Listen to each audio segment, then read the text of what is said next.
In this help video, we'll be looking at managing content on your Zap pages. Now, in this case, we'll be looking at, this is a school, Seward Montessori, and this is what a commuter or a student would see when they log in.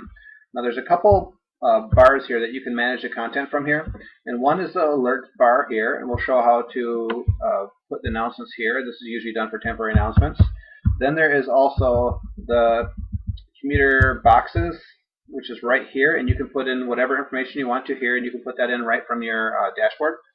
And like in this case, I have it set up so that we show our top riders, then we show our prizes, and then we show our sponsors. So you get up to 3 boxes here, and we'll go over that. There's also a footer page, a footer heading, and that's at the very bottom of the page. That would be like say something about your program, like your website address, almost like a letterhead. And then also another part where you can manage content is in the prizes, the prize pool. And so we'll be looking at how to manage the prize pool content. You'll also get an about page, which is basically, I use that as a landing page for the school that we manage here, the Seward Montessori program, and their mascot is a shark. So we have reserved a domain name called bikesharks.com. And when we set it up, we did a URL redirect so that it redirects to our Zap About page, which is this URL right here. And if you want to know how to do that, we recommend you do that. There's a help video on doing a URL redirect and how to do that. And from this page, they can log in and they can register. This is the main landing page, and then we'll also show you how you can manage the content on this through the DarrowZap dashboard. The way you manage content on these different boxes are you go into settings. The first thing you want to do is in your file manager, you want to make sure that you have all the pictures available that you'll be putting in. So let's say you want to have pictures of the winners, you want to post the winners, make sure that that information is uploaded, or if you want to upload prizes. And the way to upload images and so forth, we have a help video on that, on uploading images or managing content.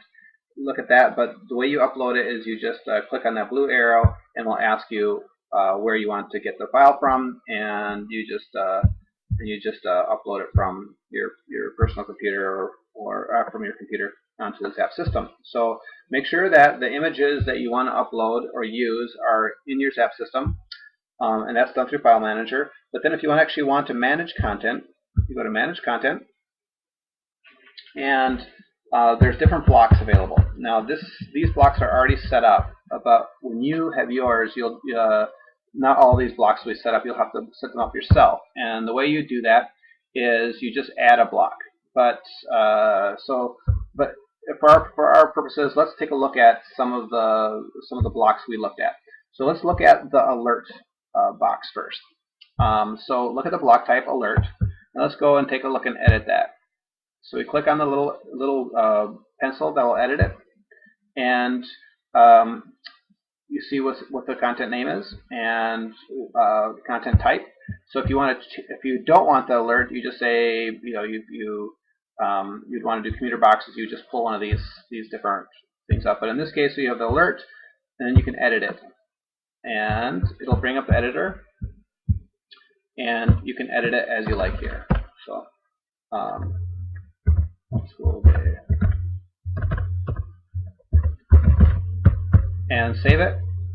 Now another interesting feature here is that you can turn these alerts on and off. So if you only want it to display for a day, you just click on the Start Display During Date Range, and you put in the days that you want it to display. Now after Friday, I want it to turn itself off, so it'll go away. So I have End Display on that date. And you don't really have to worry about these except the enabled. Make sure that if it's not enabled, it won't show up. But if you have child institutions, we can give you training on how to use it with child institutions, but most of you won't be having that. So we didn't make any changes, so we just hit cancel on that.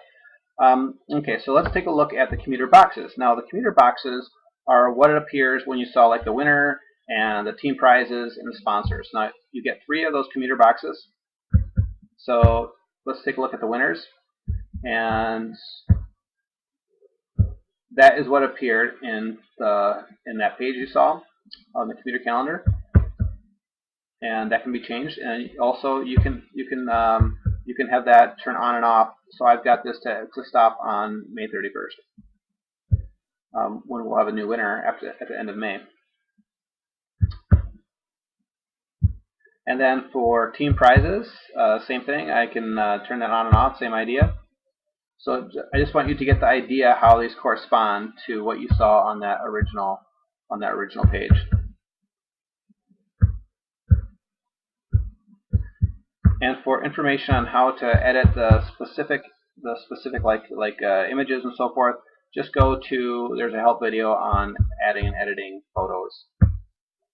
So you see, those should all look familiar with with what we saw on the commuter calendar page. So now for page footer. Page footer appears in the bottom of each page, and it's generally used as like almost like a letterhead. Here we'll look at the prize pool alerts. In this case, or content. Here we have May prizes, and you can see that it's active. You click on here, it'll show that what we're offering for prizes in May.